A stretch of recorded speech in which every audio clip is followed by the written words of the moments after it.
I'm Trina. I'm a CAP survivor advocate, um, community advocacy program advocate. I also do the tech clinic. I started at New Beginnings on November 1st of last year, so almost a year in. Um, I'm doing well, and I look forward to doing this presentation.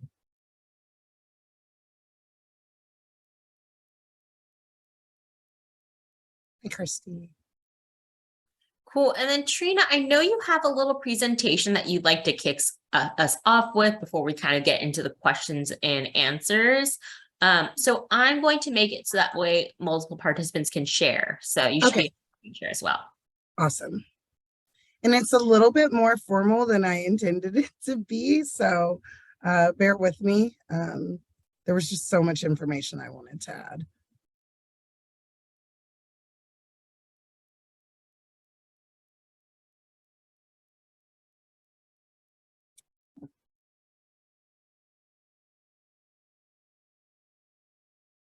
I'm just looking for my window here. Of course, it would be the last one.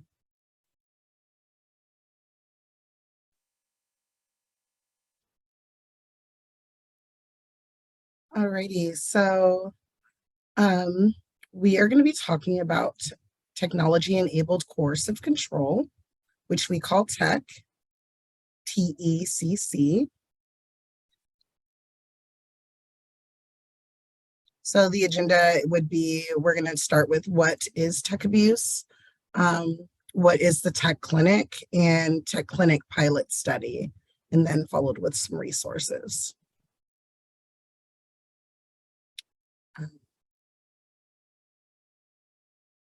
So today we're going to be talking about technology-enabled coercive control, also known as TECC, and how this type of abuse affects survivors of domestic violence. We will start by understanding what tech abuse is and how it is used to control and intimidate survivors/victims of domestic violence. What is tech abuse? Digital technologies are now central tools for abusers to engage in coercive control. Coercive control serves as a corrective to traditional notions of domestic violence that have centered on physical abuse, to instead recognize domestic violence as a broad pattern of controlling behavior that includes verbal, emotional, psychological, financial, sexual, and/or physical abuse.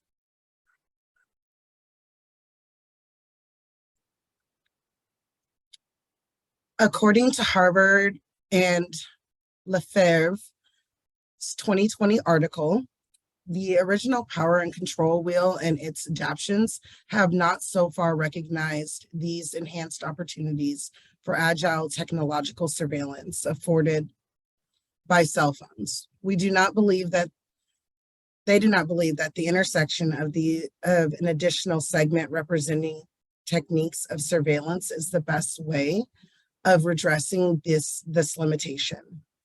Instead, they propose that the abuse behaviors identified should be viewed within the context of potential constant surveillance, as mobile phones offer perpetrators additional opportunities to oppress people in abusive relationships in a way that may not currently be recognized by either survivors or practitioners.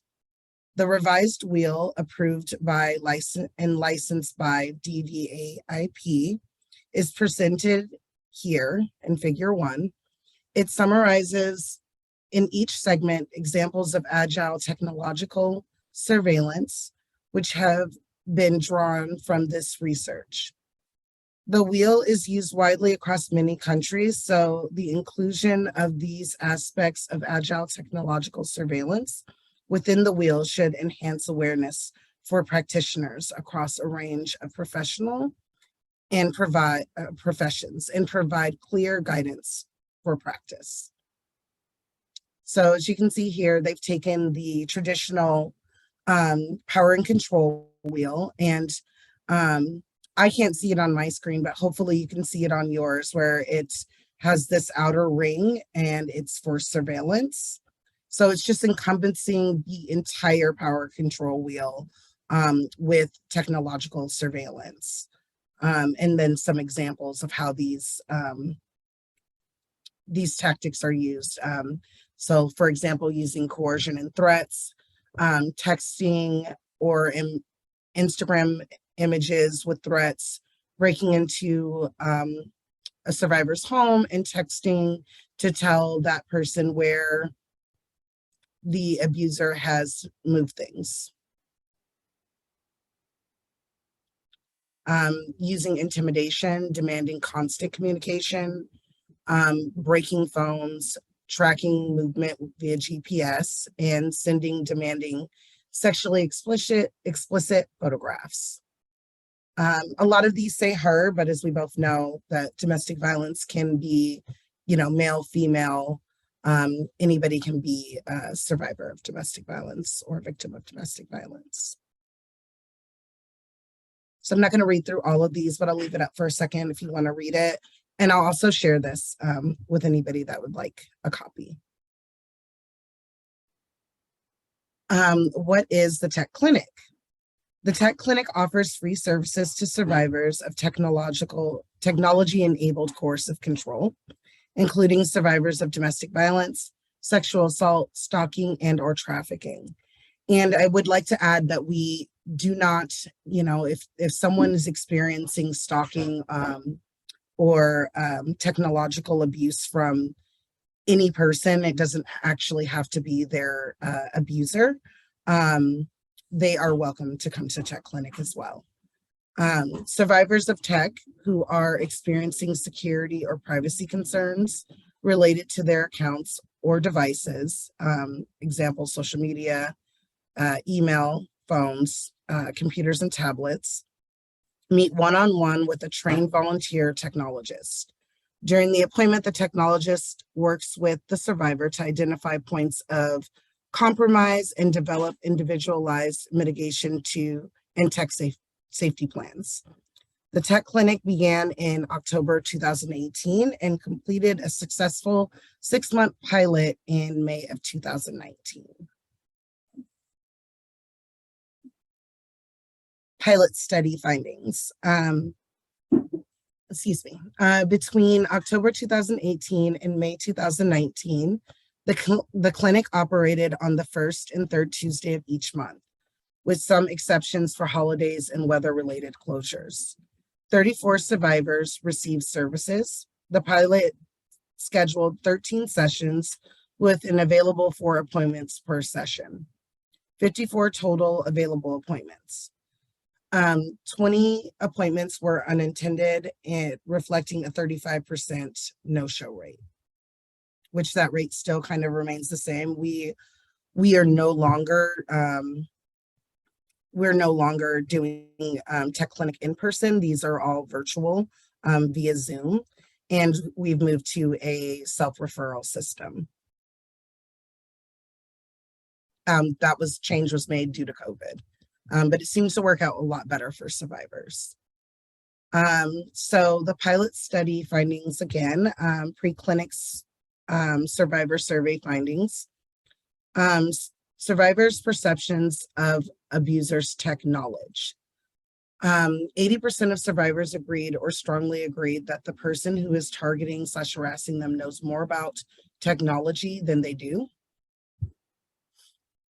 71% of survivors agree or strongly agree that the person who is targeting / harassing them talks about or used to talk about their technology knowledge around them.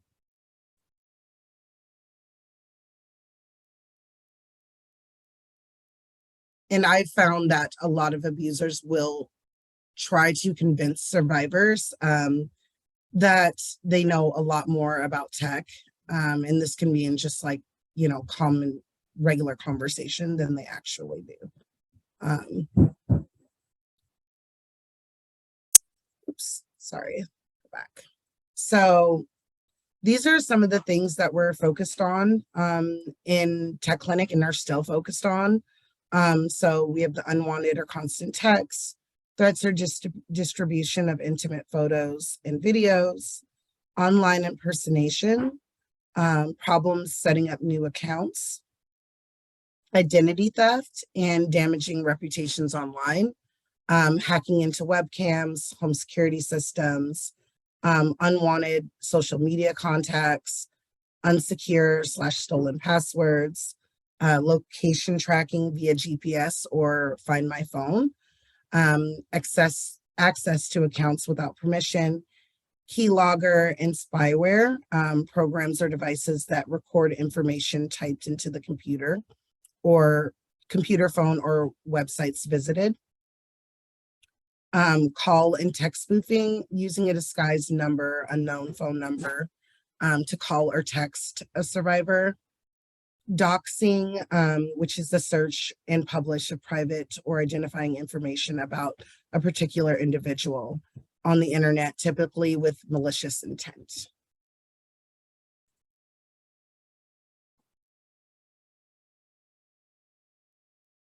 And I'm going to just stop here and see if there's any questions at all. Yeah, feel free to unmute yourselves, throw anything in the chat at any point.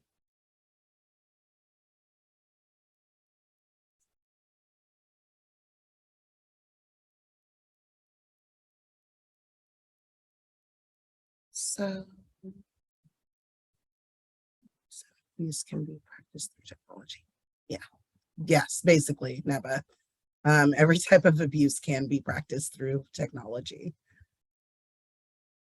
All right, thank you, Christy. So I'll continue. So the pre-clinic survivor survey findings, TECC safety planning knowledge. Survivors reported increased knowledge overall and for each specific TECC safety planning strategy after meeting with the technologists.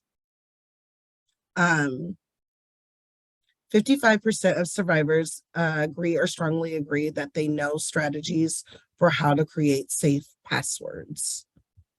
42% of survivors agree or strongly agree that they know strategies for how to keep their passwords secure. 39% of survivors agree or strongly agree that they know strategies for how to protect their privacy on social media. 29% of survivors agree or strongly agree that they know strategies for how to search for identifying information about themselves online. 56% of survivors agree or strongly agree that they know how to set up two-step verification for their online accounts, banking, etc. 68% of survivors agree or strongly agree that they know how to turn off location settings on their phone. 65% of survivors agree or strongly agree that they know how to screen capture and preserve evidence. 16% of survivors agree or strongly agree that they know how to set up a Google alert for their personal information. 10% of survivors agree or strongly agree that they know how to request the removal of their personal information from websites. 23% of survivors agree or strongly agree that they know how to disable the camera on their computer or phone. And 19% of survivors agree or strongly agree that they know how to disable the microphone on their computers or phone. I just want to go back for a second and make sure that I didn't miss anything. And so this is the post safety clinic, TECC clinic findings. Survivors reported increased knowledge overall and for each specific TECC safety planning strategy after meeting with the technologist. 92% of survivors agree or strongly agree that they knew more strategies for protecting their privacy and information after meeting with the technologist. 81% of survivors agree or strongly agree that they know strategies for how to create safe passwords. 87% of survivors agree or strongly agree that they know strategies for how to keep their passwords secure. 58% of survivors agree or strongly agree that they know strategies for how to protect their privacy on social media. 55% of survivors agree or strongly agree that they know strategies for how to search for identifying information about themselves online. 78% of survivors agree or strongly agree that they know how to set up two-step verification for their online accounts for like banking, credit cards, etc. 78% of survivors agree or strongly agree that they know how to turn off location settings on their phone. 81% of survivors agree or strongly agree that they know how to screen capture and preserve evidence. 52% of survivors agree or strongly agree that they know how to set up a Google alert for their personal information. 47% of survivors agree or strongly agree that they know how to request the removal of their personal information from websites. And 68% of survivors agree or strongly agree that they know how to disable the camera on their computer or phone. 55% of survivors agree or strongly agree that they know how to disable the microphone on their computer or phone. So technology concerns focused on during the session were the ones that we went over a little while ago: access to accounts. Technologists work on multiple technology concerns per session. You can speak to this by saying in 77% or 26 out of 34 sessions, technologists address survivors' concerns around abusers having access to their accounts without their permission. So access to accounts looks like about 77% were able to get help around that. Unsecure and stolen passwords, 68%. Location tracking, 62%. Problems setting up new insecure accounts, 44%. Keylogger and spyware, 44%.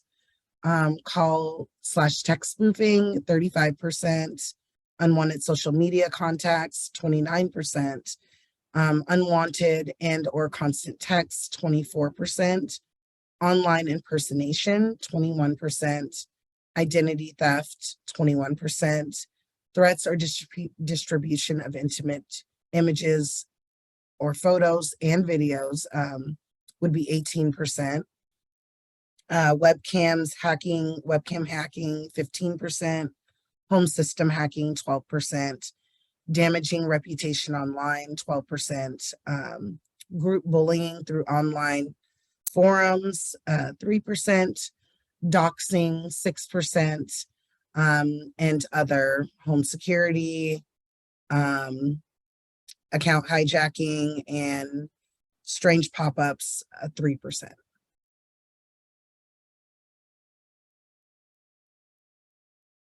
Safety planning concerns focused on during the sessions. Technologists work on multiple safety planning strategies per session. You can speak to this as well by saying in 56% or 19 out of 34 sessions, technologists assisted survivors in learning strategies for how to turn off location settings on their phones.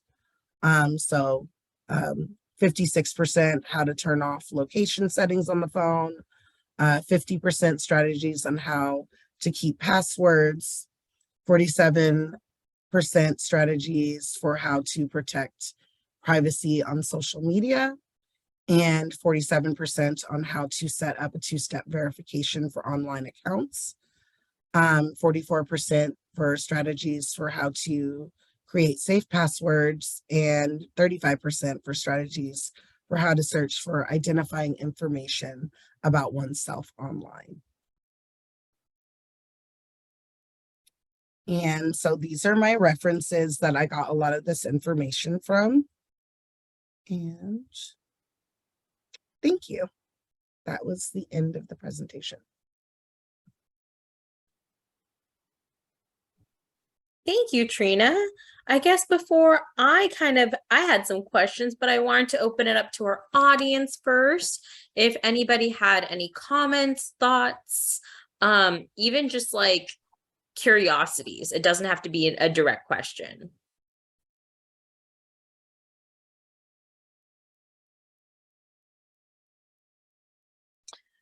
I guess my question is, so these are taught then to them how to be safe, turn them off or on or whatever they need to do then and stuff. Okay. Yeah, so if they did not have that information or know how to do those things, our technologists would go over those with them to better help them keep themselves safe.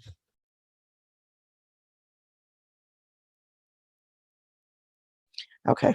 Because a lot of times I run into, I need to get information to them, but they don't want to share an email with me and stuff, so trying then to figure out and, so that's helpful then if they can set up where there's a more secure, where they feel there's a more secure. Yeah, and there is just to throw this out there, there is a spot on Google for if you've got Gmail, to where you can log out of any accounts that you were already logged into and then set up a 2-step verification. So if anybody logs into that email, you will get a notification, making sure that it's you. And our techs can definitely help them find that. Perfect. So if I need to give somebody the resources to get this, how do I direct them to get this? So you would have them call our tech clinic line, and I will put that information into the chat. I should have put it on my presentation. But I will give you that information. We still run on the first and third Tuesday of the month. We do screenings from 12 till 2. So they would do a screening with me, and then they would meet with a technologist that same evening at 6:30 until 8 via Zoom. So they don't have to go anywhere. They can do it from the comfort of their home. They can call in if they need to, if they can't do Zoom. Thank you, Napa. And yeah, and the techs will try to help them with whatever problems that they're having so that they can have secure accounts to where they can use technology again. Because I know that's a huge barrier for a lot of survivors dealing with tech abuse, is that it makes you essentially not want to use anything because your abuser is almost omnipresent when they've hacked into all of your stuff.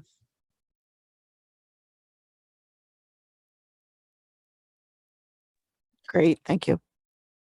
And I'm really curious, Trina, I don't know if your tech folks know how to do this or if you do, but I know that for sometimes I have a smartphone, I have an iPhone, and sometimes when I'm filling out like an email form, it will say like hide my email, and it'll like create like a fake email that like actually redirects. I know that like, for example, we have a physical address program, like a safe at home program, where people can get a confidential address that their mail is sent to, and then that gets sent to their actual address. Like, is there something like that digitally that your tech folks set people up with? I've not heard of that. The address confidentiality program does do that, but I don't think that we have anything yet for tech. I can certainly look into it for you with our technologists and see if they know anything and get back to you. Yeah. There are really big strides happening with tech abuse right now. So it's a very, very, what's the word that I'm looking for? A lot of people don't really recognize it or understand it. They don't realize how much it affects survivors. And it's becoming more talked about, more researched. There's tons of scholarly articles in regards to tech abuse and domestic violence. There's a new bill that's hopefully passing through Senate, that would provide, more assistance to survivors who are dealing with tech abuse.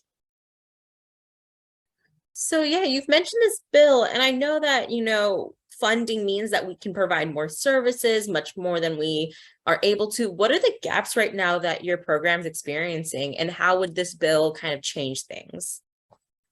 Well, the biggest gap I would say is lack of resources to help survivors get new phones, get new computers, to be able to have their own secure accounts. especially if they are living with an abuser and they don't want them to know they have another phone or don't get money, all the time. Sometimes survivors are made to stay home, can't have their own things, and have to have all of their purchases approved by an abuser. So we would be able to do that. We were hoping to be able to incorporate some kind of counseling, maybe have a counselor on call there at clinic for people afterwards to talk to, just to kind of debrief what they've learned, and get it out, because a lot of people, when they talk about these things that their abuser is doing with technology, other people look at them like, you're crazy, that couldn't be happening. And so a lot of survivors are left feeling like no one will believe them, and that they're somehow losing their mind, when in reality these things are really happening to them, and only the abuser knows, and them, of course. So we would have that. We would be able to employ more techs off of a volunteer basis, so that we could actually have people on payroll that take tech appointments, and we may be able to offer more appointments. Like right now, we're only offering 2 appointments per every first and third Tuesday, because we only have 3 techs at this time. So we feel like that would open the door to get more techs in there, and just more resources for survivors in general. And you mentioned that so folks don't have to be in the New Beginnings program to reach out to our tech clinic. What is the number that they would want to reach out to? So the number that they would want to reach out to is, just a second, I should know it by heart. I do not. So the number that they would want to reach out to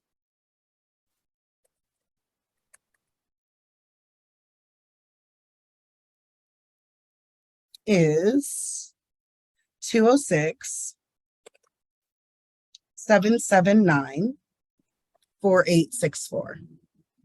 And again, it's between 12 and 2, and they don't need a referral. This is a self-referral system. We do not check messages and call back. They would just need to keep calling until they get an answer.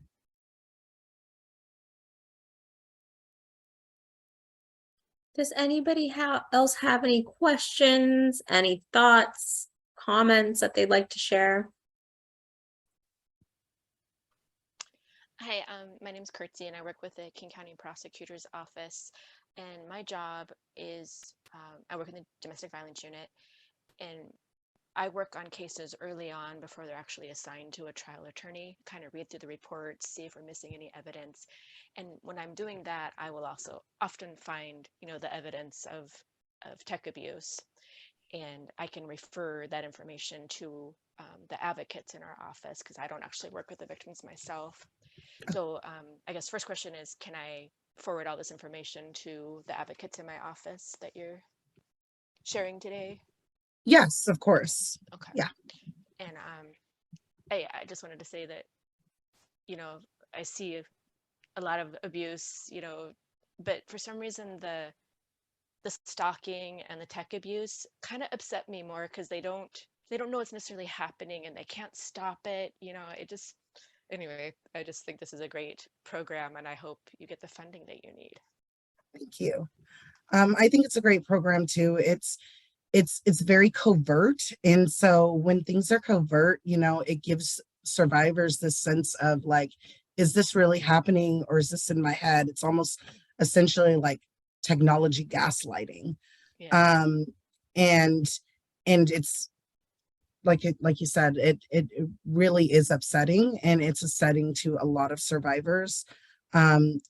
Just sometimes, even if the text can't address all the concerns a survivor has, there are examples of survivors visiting and just feeling so much better that their fears and the things that they see going on are really happening. That validation, Yeah. that you're not losing it. This is real. And just having that helps tremendously for a lot of survivors. Yes, thank you. I also like what you said about courtesy about like it making you more upset because survivors don't know. Like I often find that like also our society's response is like you can just ignore it because it's digital. Like you can put your laptop aside or you can put your phone aside, and actually it like creates, it's like digital interactions happen outside of whether or not we're actively participating in them too. So, you know, while you're minding your business, or like you're in a movie theater with your phone off, like things could be happening completely. And so I think for a lot of survivors after they experience that, there's kind of feeling of like, again, not feeling in control, but also being really paranoid about like what could be happening outside of your knowledge now that all of these things have happened. Yeah, and it's really scary too when the victim's out and about and he's always there wherever you're at. Yeah. You're at the store and he shows up. You're at the movies and he shows up. You're at a friend's house. So it's scary and uncomfortable and wrong. Definitely. And with the advances in technology, it's just getting easier for us to be tracked at any time. And for your abuser to essentially be a step ahead of you because they know what you're doing, they know what you're planning, they can see a lot.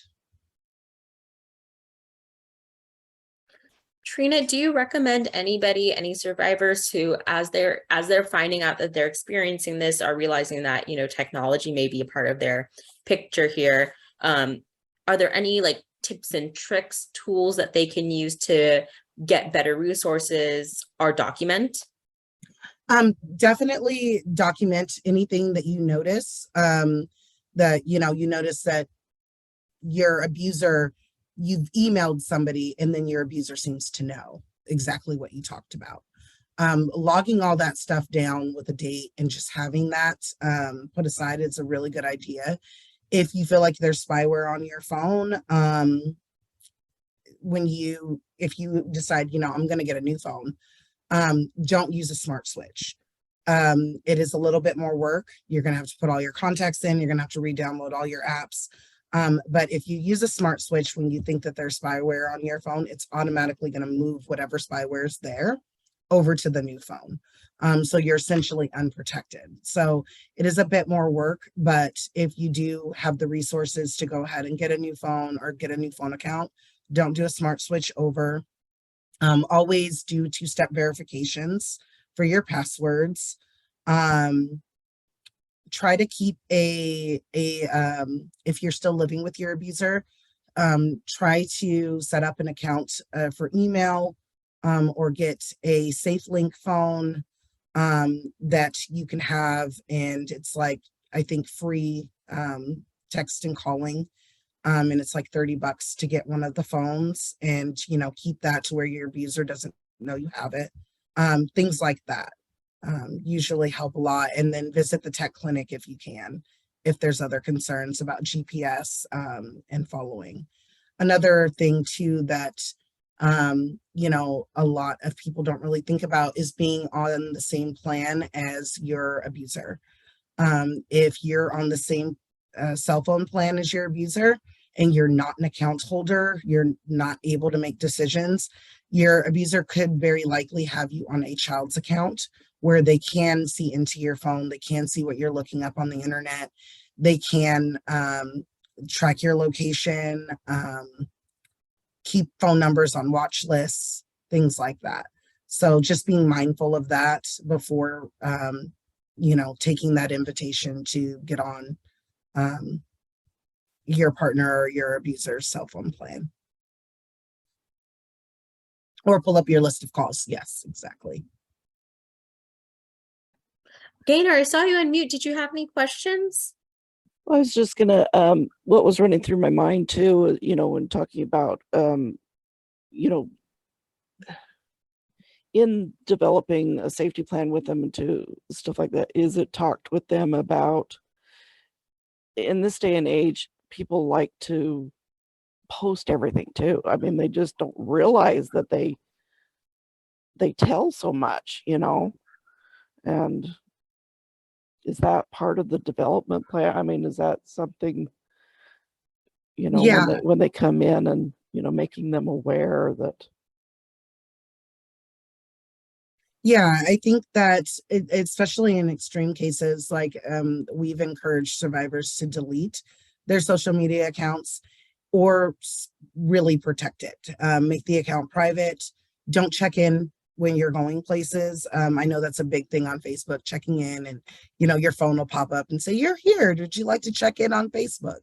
Turning those settings off. There's ways to do that within the Facebook settings, Twitter, Instagram, to where you're not giving off your location. Even Snapchat, you can turn off your location if you're going to use it, and only letting people that view those things. So doing an inventory of your Facebook friends, like, do you actually know this person? Is this a real page? Just making sure before you accept any friends requests that you go through it and look at the profiles and make sure that you know that person, and that it's not a fake or a spoof account. There was another thing I was going to say too, along with that. And it just totally left. But basically making sure you're vetting everyone. Oh, and on Facebook too, make yourself unsearchable. There is a way for you to make yourself unsearchable on Facebook so that people can't just type in your name and find anything about you on social media. I don't know if anybody's ever Googled their own name, but usually if you Google your name, other people will show up with the same name, but your profiles will likely show up as well. So if you have Instagram, Twitter, any of those social media accounts, it will pop up. So making sure that you're not putting your first and last name in your handle or anything, or making all of those accounts unsearchable.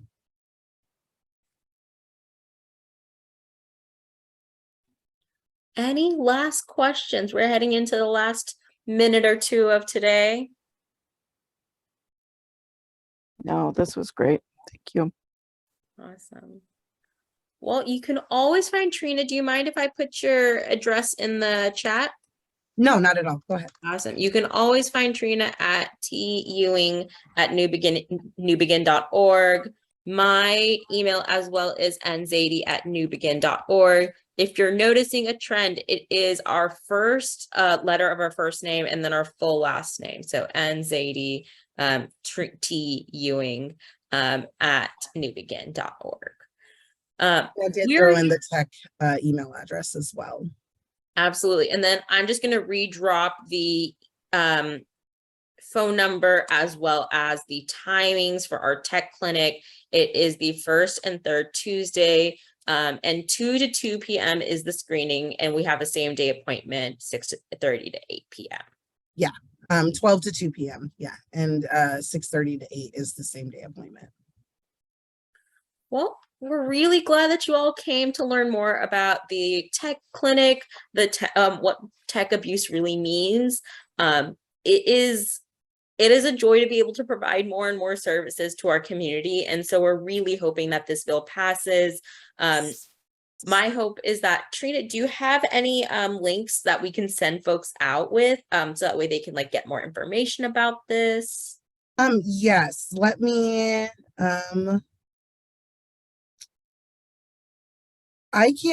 email those to you so I can pull them up there, like in my resources page. Some of them are scholarly articles. So if you would like a copy of those articles and not have to pay for it, just email me directly and I can send those out to you. Cool. I can put those links also in the bio of our recording. So that way, folks, if you ever do want to get back to that, you can always check that out. What about advocating for the bill? We are still waiting for a response from our directors on, they want us to sponsor or be endorse the bill, and we're totally behind it. And I'm sure everybody else at New Beginnings is behind it too. So we're just kind of still waiting on that answer. And then we should be endorsing Senator Wyden's bill. So I guess stay tuned for social media. Sorry, Paige, you were So- on camera and then Sorry. Thank you for that. Wondered if we could be advocating for it. Yeah, they've worked with us closely in the tech clinic on this bill, so they definitely wanted to include us, but we just had to get the okay. Great, thank you. No problem. awesome. Well, stay tuned. We'll have more information about that bill on social media as we kind of get those developments, but really glad that you all came today. We hope to see you next week, same time, same place, for our last speaker series session. And if you happen to be in the Seattle area, next Wednesday, we have a Halloween open house party. So you'll probably be hearing more about me from that via email as well. Thank you guys all for having me and for being here. Thank you, Trina, for really just